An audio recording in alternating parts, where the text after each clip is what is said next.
Aujourd'hui, je reçois deux invités dans cette vidéo. On va parler d'une épicerie paléo. Vous allez voir, c'est un concept super sympa. Aujourd'hui, c'est vrai que quand je parle d'alimentation, quand je parle de produits qui sont bons pour la santé, je vous parle souvent de produits, voilà, qui devraient normalement être dans un certain idéal. C'est pas toujours facile, notamment si vous faites vos courses, par exemple, en grande surface, etc. Aujourd'hui, du coup, j'ai deux invités qui vont vous parler du coup d'une épicerie paléo qui respecte tout ce que j'enseigne en termes de qualité nutritionnelle et en qualité notamment de traçabilité. Salut Alex et Alvin. Bonjour à tous. Salut. Donc, est-ce que vous pouvez vous présenter?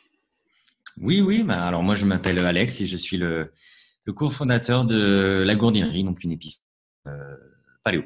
Et moi, je suis son associé, Alvin, et voilà, on a monté ce projet tous les deux il y a un peu plus d'un an maintenant. C'est ça.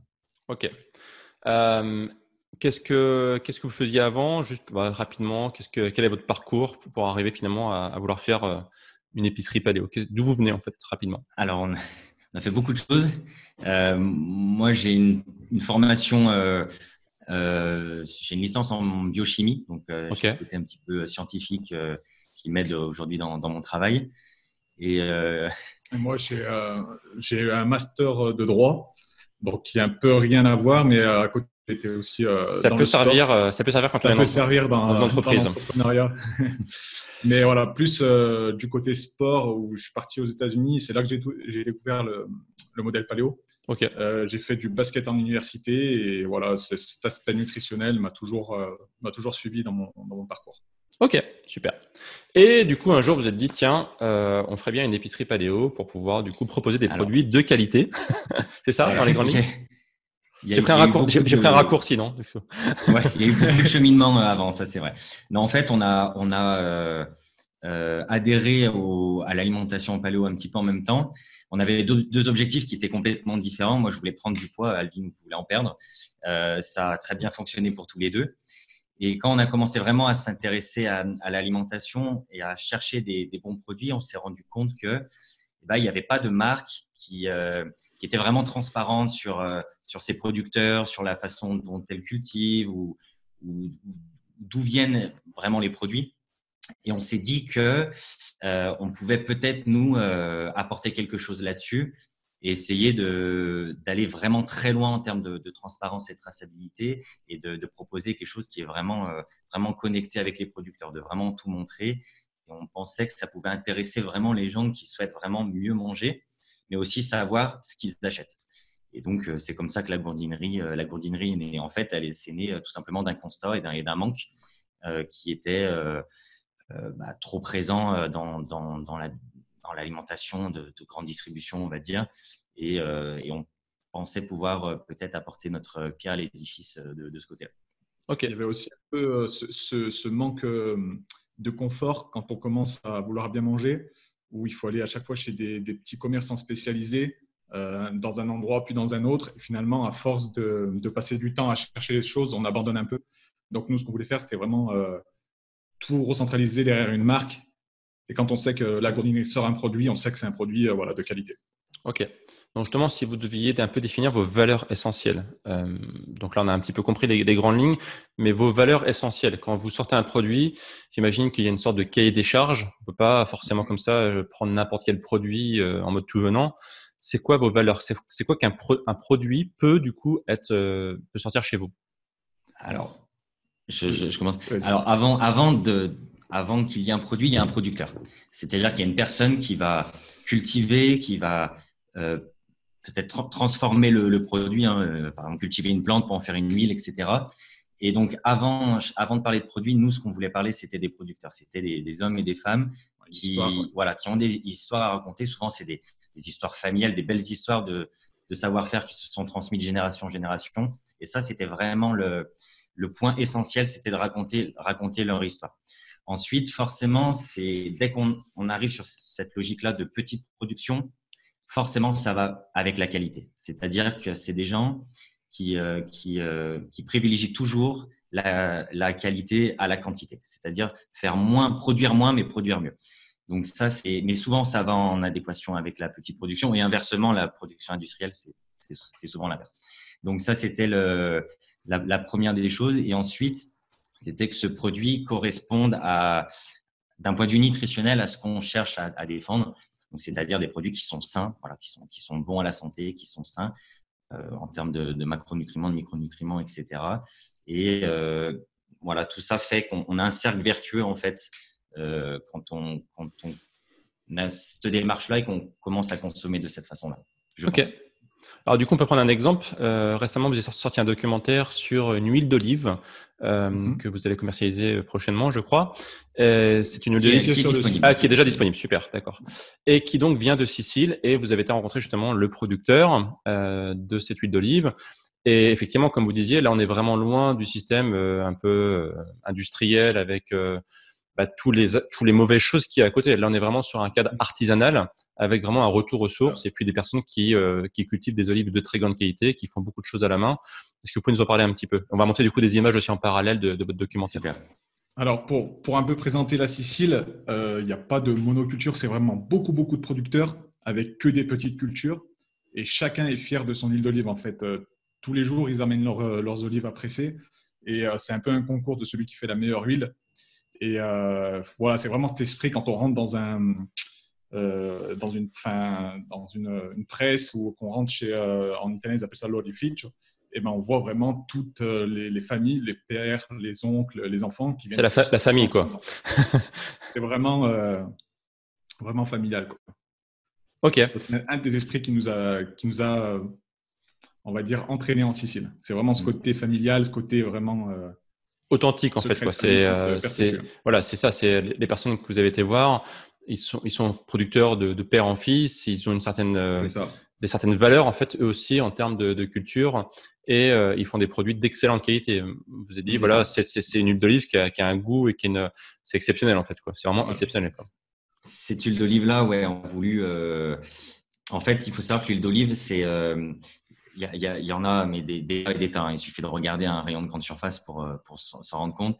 Et souvent, quand on regarde l'étiquette derrière, on voit origine Union européenne, voire non Union européenne. Donc ça, pour nous, c'était une opération. Il fallait absolument montrer d'où ça vient, l'expliquer. Et l'huile d'olive, surtout, c'est que c'est un peu comme le vin. C'est-à-dire qu'il existe, comme un œnologue pour le vin, il existe un métier qui s'appelle agronome, qui est ce métier consiste à assembler en fait les types d'olives ensemble pour vraiment créer des fruités uniques. Et donc, on a collaboré avec un agronome qui s'appelle Pietro Di Grado, qui nous a fait cette huile d'olive vraiment pour nous, avec ce qu'on lui a demandé comme goût. Alors, c'est ce qu'on souhaite, hein. On n'a jamais vraiment mais en ayant goûté une dizaine de fois, on est vraiment tombé sur ce qu'on voulait. Et cette huile d'olive, elle a été vraiment développée pour la grandinerie en exclusivité. Et on est très très content de la proposer aujourd'hui et d'avoir pu sortir ce film qui j'espère plaira au plus grand nombre. Et vraiment, voilà, pour montrer un petit peu ce que c'est notre démarche en termes de transparence, de traçabilité. On mettra du coup le lien. Ouais, pardon, on mettra juste pour ceux qui s'intéressent, on mettra le lien du documentaire que vous avez fait coup en lien dans la description, comme ça vous pourrez aller voir par vous-même un petit peu cette aventure que vous avez vécue en Sicile. Ouais, Alvin. C'est sympa. Je disais, nous, voilà, l'idée c'est aussi de mettre des savoir-faire d'aller chercher un petit peu partout des producteurs. Là, c'est vrai que l'huile d'olive, la Sicile a une très très bonne réputation pour l'huile d'olive. On a également fait un reportage sur une huile de noix et de noisettes qui est fait là cette fois-ci chez nous en France dans le Périgord. Le reportage est aussi disponible. Et voilà, l'idée c'est d'aller chercher vraiment des terroirs vraiment spécialisés pour tel type de produit. Nous, notre rêve un jour, ça serait d'avoir un producteur sur chaque continent et d'avoir sa spécialité à chaque fois et de pouvoir créer comme ça une marque vraiment universelle au niveau des valeurs. Ok. Alors justement, vous m'avez envoyé du coup des petits échantillons en fait d'huile. Donc j'ai reçu l'huile de noisette du Sud-Ouest. J'ai pas encore goûté honnêtement. Par contre, j'ai goûté hier soir l'huile de noix aussi, très très bonne. C'est un bon petit goût. Et vous, du coup, ça c'est des produits que vous souhaitez mettre. Voilà, les huiles en fait pour vous c'est un côté important. J'ai l'impression que vous en vendez peut-être. C'est un de vos produits de départ peut-être. C'est votre produit un peu que vous voulez mettre un peu en avant du coup, non? C'est ça a été les huiles, ça a été nos produits de départ. On s'est dit que c'était quand même la base des régimes.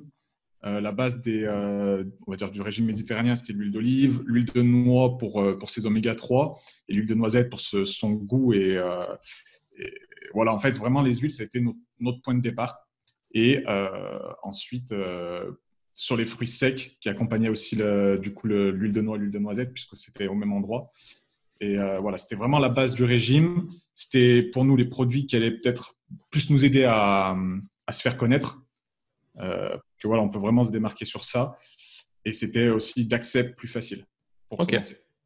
Donc effectivement, il y avait en termes de logistique, plus simple en termes de parce que là on a d'autres produits en vue, mais voilà, ça va demander beaucoup plus de logistique pour les autres produits. Donc vous m'avez aussi envoyé donc un petit paquet effectivement d'oléagineux que j'ai mangé. Donc je l'ai plus, mais vous avez à nous montrer voilà un petit package type oléagineux que vous faites aussi, voilà. Ouais. Donc pareil, alors je sais pas poser la question, mais pareil, on imagine qu'il y a un petit peu le combo bio, traçabilité, pareil. On est pareil sur des produits qui sont plutôt qualitatifs là aussi. Oui, c'est ça en fait. Alors le label bio, il y a comme tout label, enfin surtout sur le bio d'ailleurs, il y a le bio industriel, il y a le bio dans la surface et puis le bio de petits producteurs. Sur le cahier des charges, c'est le même. C'est-à-dire que par exemple, je vais prendre un exemple tout simple sur les amandes par exemple.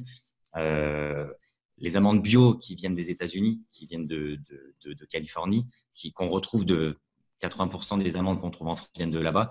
C'est bio juste parce que ça respecte un cahier des charges.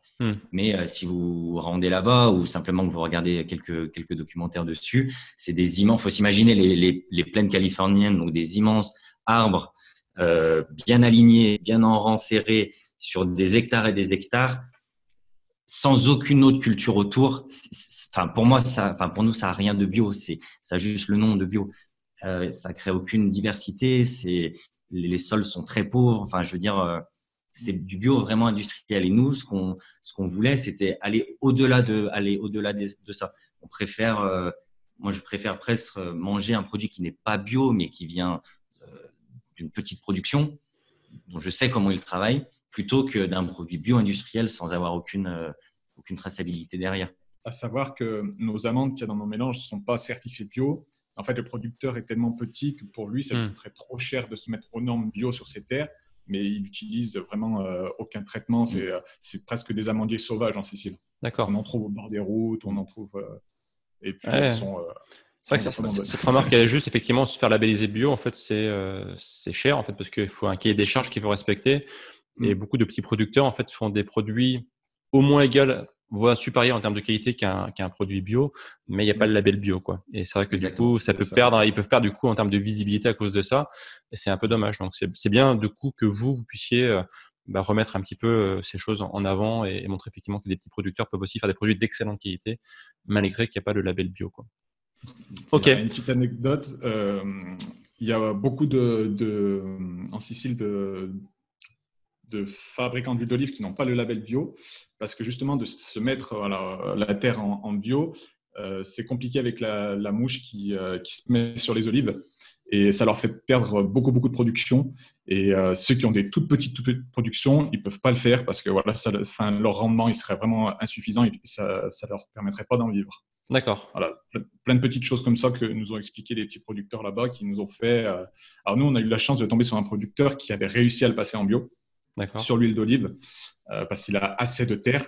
Et voilà, plein d'autres petits producteurs qui n'ont pas eu cette chance, mais qui ont une huile aussi bonne et très qualitative. Donc, moralité, en fait, c'est le label bio est un indicateur, mais c'est pas forcément le meilleur indicateur en termes de qualité, quoi, en fait. C'est vrai qu'aujourd'hui, en fait, on se dit un bon produit est forcément bio. Mais il faut imaginer qu'avant l'avènement du produit bio, en fait, les produits étaient naturellement de bonne qualité. Exactement. En fait, le bio est arrivé pour dire finalement, là, il y a beaucoup de merde et nous, on fait un peu de produits un peu bons, quoi. Mais avant l'arrivée des produits de merde, c'était de base déjà des produits qualitatifs, quoi. Exactement. Donc, en fait, ce qu'il faudrait faire, il y a une petite image qui tourne comme ça sur Internet qui dit que c'est pas sur les produits bio qu'il faudra mettre bio, c'est sur les produits de merde, il faudra mettre produits de merde. En fait, sauf que c'est pas très vendeur, quoi. Ok, donc effectivement, ça c'est une bonne leçon à retenir. Effectivement, le bio n'est pas forcément systématiquement le label ultime en fait, quoi, en termes de qualité. Ouais. Ok, donc vous avez un site en fait sur lequel les gens peuvent commander en ligne. Ils reçoivent ça du coup directement chez eux. Vous allez prochainement du coup étoffer votre catalogue parce que là, peut-être qu'au moment où on tourne la vidéo, les gens vont dire bon bah voilà, il n'y a pas encore assez de produits et c'est normal, vous débutez. Hein. Donc, justement, on peut parler un petit peu des produits qui vont arriver. Il y en a qui sont vraiment très, très sympathiques. Alors, moi, j'ai reçu un peu en exclu les sardines. Ouais.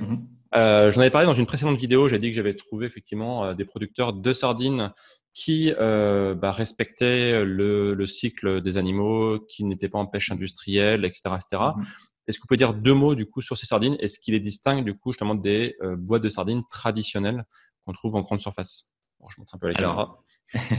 Donc ces sardines-là, donc déjà elles sont issues d'une pêche responsable. Donc ça c'est un label qui garantit, on va dire, que la pêche a été faite. Enfin, on laisse assez de poissons dans les mers pour qu'ils puissent se reproduire, etc. Qu'il y a une certaine restriction sur la taille des poissons, etc. Et surtout, comme tout petit poisson, ils sont cuits en friture en fait. Quand vous achetez des sardines de grande surface, ces sardines sont frites dans l'huile, dans des huiles qui sont de très mauvaise qualité. Et donc en fait, tous les bons comme les oméga 3, tous les bons acides gras qui sont très naturellement les oméga 3 les oméga 3 qui sont très sensibles à la chaleur d'ailleurs. Donc, exactement. Et ben voilà, justement, tu le dis, sont cramés en fait. Hein, quand on frit, c'est trop en température. Et en plus, on va gorger donc ces poissons de l'huile de friture qui elle est extrêmement chargée en acides gras, enfin en oméga 6, en acides gras trans, etc. Donc en fait, finalement, on a un produit qui est finalement pas très bon. Là, la différence avec ces sardines-là, c'est qu'elles sont cuites à la vapeur. Donc, il n'y a pas de friture. C'est cuit une chaleur douce et constante, la vapeur. Et ça permet de vraiment préserver ces nutriments. Et en termes de goût, ça n'a rien à voir. C'est quand même bien meilleur. Ok. Moi, je n'ai pas encore testé, mais quand j'ouvrirai la boîte, du coup, je vous tiendrai au courant. Ok, donc ça c'est super intéressant aussi parce qu'effectivement les produits animaux c'est surtout s'il y a bien des produits sur lesquels on veut de la qualité, c'est les produits animaux parce que d'une part pour le côté qualitatif mais aussi pour le côté bien-être animal en fait clairement. Exactement. On veut pas qu'un bateau de pêche qui pêche des sardines en fait racle les fonds et ramasse en fait une grande quantité de poissons qui serviront à rien, qui seront perdus inutilement en fait quoi. Donc c'est vrai qu'avoir une pêche responsable ça c'est vraiment fondamental et voilà c'est vrai que ça c'est un très très bon point ça. Ok. Autres produits qui vont bientôt arriver aussi, vous m'avez dit tout ce qui était produit autour du chanvre, notamment, c'est ça? Donc, tu peux en dire 2 mots? Oui, alors on a trouvé un petit producteur qui correspond un peu à notre cahier des charges dans la Loire. Donc, nous, on est de Saint-Étienne, donc qui est à 50 km de chez nous et qui cultive du chanvre, mais en bio, plus, comme on disait tout à l'heure.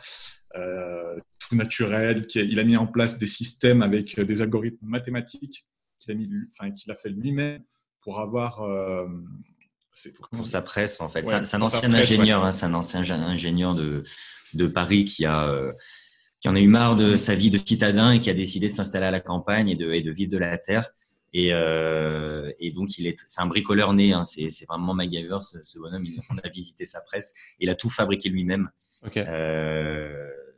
Voilà, par exemple, il laboure même pas sa terre. Enfin, c'est-à-dire qu'il travaille sur terre vivante. Donc, quand on laboure, en fait, il faut bien se dire qu'on détruit toute vie sur les 20-30 premiers centimètres. Et c'est là, en fait, où la biodiversité dans la terre est la plus importante. On a tous les vers de terre, tous les insectes qui aèrent et qui décomposent en fait tous les déchets. Donc, juste le fait de labourer, on détruit tout ça. Donc, lui, il ne laboure pas. Donc, c'est vraiment là, on est très content de pouvoir travailler avec ce producteur-là. Et c'est quelque chose qui devrait sortir, je l'espère, à l'automne. Voilà, à l'automne. Et là, on sortirait 3 produits. On aurait une huile de chanvre, on aurait des graines de chanvre et de la farine de chanvre. Farine de chanvre qui est une très, très, très bonne farine. Plus de 60% de protéines. Ouais, 60% de protéines, tous les acides aminés essentiels, c'est-à-dire tous ceux qui ne sont pas synthétisés par notre organisme, qu'on doit absolument avoir par notre alimentation. Au niveau des protéines végétales, la protéine de chanvre, c'est l'une des protéines les plus complètes. D'un point de vue végétal, c'est vraiment une qui peut rivaliser en termes de qualité avec une protéine animale. Et c'est vraiment le chanvre. Donc, on est très, très content de pouvoir sortir cette gamme-là et d'avoir trouvé ce producteur qui correspond vraiment à nos valeurs là-dessus. Ouais. Donc, pour ceux qui ne veulent pas manger trop de produits animaux, du coup, c'est une très bonne alternative pour avoir justement l'ensemble de ces gras essentiels en fait pour avoir du coup aucune carence en termes de protéines, quoi. Exactement. Et puis effectivement, enfin la remarque effectivement sur le fait de labourer qui est assez délétère pour la terre, ça c'est un point qui est important et qui est pas très connu. Je sais que notamment il y a beaucoup de véganes ou voilà qui sont dans la protection ultime des animaux, mais ce qu'ils ne savent pas, c'est quand on a un champ en fait, on tue énormément d'animaux et des petits animaux, vous le disiez effectivement. Ce qui est plus important, ouais. Et plus important, c'est avec les vers de terre, etc. Et n'importe quelle culture en fait qui a un tantinet du coup, qui n'utilise pas des produits animaux du coup pour enrichir la terre, doit mettre des engrais, doit mettre des produits qui sont pas forcément bons pour la terre. Et finalement, la culture, même un champ par exemple qui serait un champ pour fournir des produits véganes par exemple, bah, pourrait détruire en fait et tuer une très très grande quantité d'animaux, des milliards en fait sur l'échelle de la planète, des milliards de milliards. Et voilà, c'est pas du tout pour faire le débat pour ou contre les véganes, etc. C'est juste aussi pour que les gens se rendent compte que bah, la culture en tant que telle, l'agriculture, elle est nocive aussi pour la vie animale, même sans avoir d'exploitation animale en fait, quoi. Donc c'est vrai que d'avoir des personnes comme ça qui prennent soin de la terre, c'est ultra important en fait, quoi. C'est ça. Bah, tu vois, Alvin en parlait tout à l'heure sur les pour le label bio. Donc il y a pas de, on peut labourer en bio. Il y a pas de. Et par exemple, nos amandes en Sicile, les amandiers sauvages qui appartiennent aux producteurs en Sicile, c'est pas labouré, c'est laissé, tu vois. Donc il y a pas le label bio, mais c'est pas labouré. Donc tu vois, c'est même s'il y a pas ce label, ça va. C'est une logique en fait. Tu vois, c'est simplement voilà, c'est une logique. En fait, c'est juste revenir en fait à des choses fondamentales. En fait, c'est ne pas abîmer la terre, en fait, qui est forcément la base pour tout, en fait, quoi, pour que les plantes puissent grandir, que les plantes puissent nourrir les animaux, etc. Et le problème actuel, c'est que les terres, en fait, elles sont complètement flinguées par l'agriculture parce que on met des insecticides, on met des engrais chimiques ultra mauvais pour la terre, en fait, quoi. Enfin, et comme je disais tout à l'heure, la monoculture, par exemple, c'est pour ça, c'est dramatique en fait, parce que malheureusement, il n'y a pas cette diversité qui fait que la terre elle s'enrichit d'elle-même en fait, quoi. Comme c'est de la monoculture, la terre s'abîme, la terre s'appauvrit en fait, et on doit compenser par des entrants, comme on dit dans l'agriculture. Ça, c'est extrêmement mauvais, quoi. Exactement. Ok, donc plein de nouveaux produits qui vont arriver prochainement sur votre boutique. Donc n'hésitez pas à aller faire un petit tour. En tout cas, bravo pour votre démarche. C'est plutôt ça va dans le bon sens. Le mot de la fin, pour convaincre les gens du coup d'aller cliquer, d'aller faire un tour sur votre boutique. Je vous laisse le mot de la fin. Tu vois, j'y vais. Ben non, je pense que il y a une prise de conscience qui était, ça date pas d'aujourd'hui, hein, mais vraiment on revient un petit peu à une alimentation un peu plus brute. Ça, je trouve que ça c'est vraiment quelque chose qui pas qui est universel, mais presque. Que ça soit on parle du régime paléo, que ce soit le régime paléo méditerranéen, japonais, c'est vraiment, si on devait retenir un point qui rassemble tout ça, c'est vraiment des produits bruts et non transformés. Donc ça, je pense que là-dessus, on est tous d'accord. Et nous, ce qu'on voulait, c'était de proposer ça, mais aller vraiment un petit peu plus loin.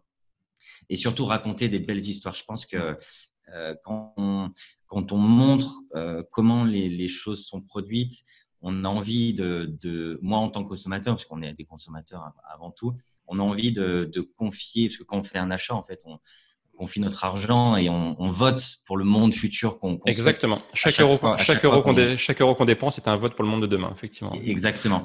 Et donc, je pense qu'on a tous cette volonté de un petit peu de bienveillance envers que ce soit des produits, des animaux, que ce soit des producteurs, que ce soit des produits végétaux, n'importe, mais aller vraiment dans quelque chose qui est plus protecteur que destructeur, quoi. Et nous, c'est vraiment ce qu'on veut mettre en avant.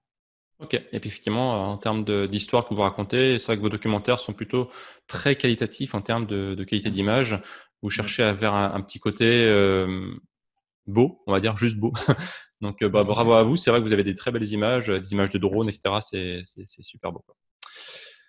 En tout cas, voilà, bonne continuation à tous les deux. N'hésitez pas à aller sur le site de la Gourdinerie. En fait, je vous mets le lien dans la description de la vidéo. Et nous, on se retrouve très bientôt pour de prochaines vidéos. Et d'ici là, prenez soin de vous.